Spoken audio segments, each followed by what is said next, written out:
Welcome to mega 9 TV. Tirupati జిల్లాలో Christmas సంబరాలు అంబరాన్ని అంటాయి. పండుగను పురస్కరించుకుని క్రైస్తవ సోదరులు వేడుకలను ఘనంగా జరుపుకున్నారు. ఉదయాన్నే చర్చికి వెళ్లి ప్రత్యేక ప్రార్థనలు చేశారు. లోక రక్షకుడుగా, నీతిమంతుడుగా యేసుక్రీస్తు సాగించిన జీవనయానం మానవాళికి ఆదర్శప్రాయమని క్రైస్తవ మత పెద్దలు కీర్తించారు. అనంతరం బైబిల్లోని సువార్త ప్రార్థనలు చేశారు. ఆ తర్వాత ప్రత్యేకంగా తయారు చేసిన కేక్ ను కట్ చేసి అందరికీ పంచిపెట్టారు. శాంటాక్లాస్ తాతయ్య పిల్లలకు చాక్లెట్లు, స్వీట్లు పంచిపెట్టి బహుమతులు అందజేశారు.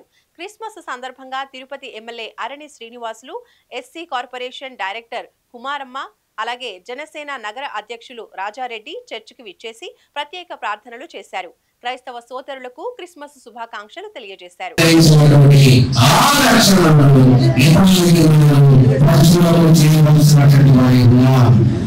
ఉచితంగా వచ్చేదాన్ని ఎప్పటికీ అందరికీ మనం తెలియజేస్తాం.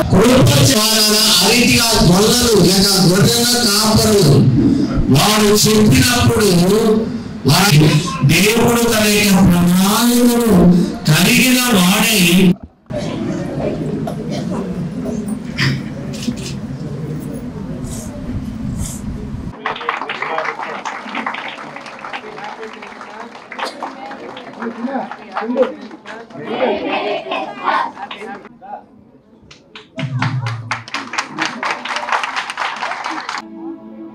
తిరుపతి నియోజకవర్గ క్రిస్టియన్ సోదర సోదరీమణులందరికీ, యువకులు ముఖ్యంగా యువకులందరికీ క్రిస్మస్ శుభాకాంక్షలు తెలియజేస్తూ ఈరోజు తిరుపతి పట్టణంలో సింగాలగుంట గ్రామంలో క్రిస్టియన్ సోదరుల మధ్య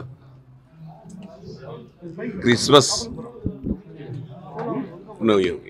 వేడుకుంటూ ఆయన ఒక శాంతి మార్గాన్ని అందరూ అలవాటు చేసుకోవాలని, అహింస చెడు మార్గాల్ని పారదోలాలని, మంచి మార్గంలో అందరూ నడవాలని కోరుకునే ప్రతి భక్తులు యేసుప్రభు భక్తులు.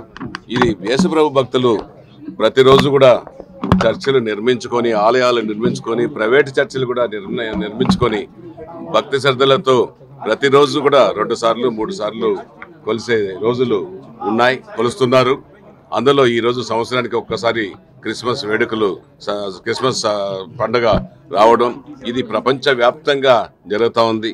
క్రిస్మస్ సోదరులు అందరూ, కుటుంబ సభ్యులు అందరూ కూడా కలిసి ఆరోగ్యాలతో, సుఖ సౌకర్యాలతో, ఎటువంటి ఇబ్బందులు లేకుండా ఉండాలని కొలుసుకునే రోజు. ఇటువంటి మంచి రోజు ఈ సింగాలగుంట చర్చిలో మమ్మల్ని కూడా భాగస్వాములు చేశారు. అందువల్ల మేము కూడా దీంట్లో రావడం, వాళ్ళందరికీ కూడా మంచి మార్గాలు చెప్పడం. నేను ఒకటే చెప్పా, క్రిస్టియన్ సోదరులందరికీ కూడా ఇది దేవుడు ఒక్కడే అనేసి యేసుప్రభు చాటించాడు. క్రిస్టియన్ సోదరులందరికీ కూడా ఎటువంటి నియోజకవర్గ పరిధిలో ఎటువంటి చిన్న చిన్న ఇబ్బందులు వచ్చినా కూడా చెప్పండి, మేము మా దృష్టికి తీసుకురండి, మీకు ఇబ్బందులు లేకుండా చేసే బాధ్యత మాది.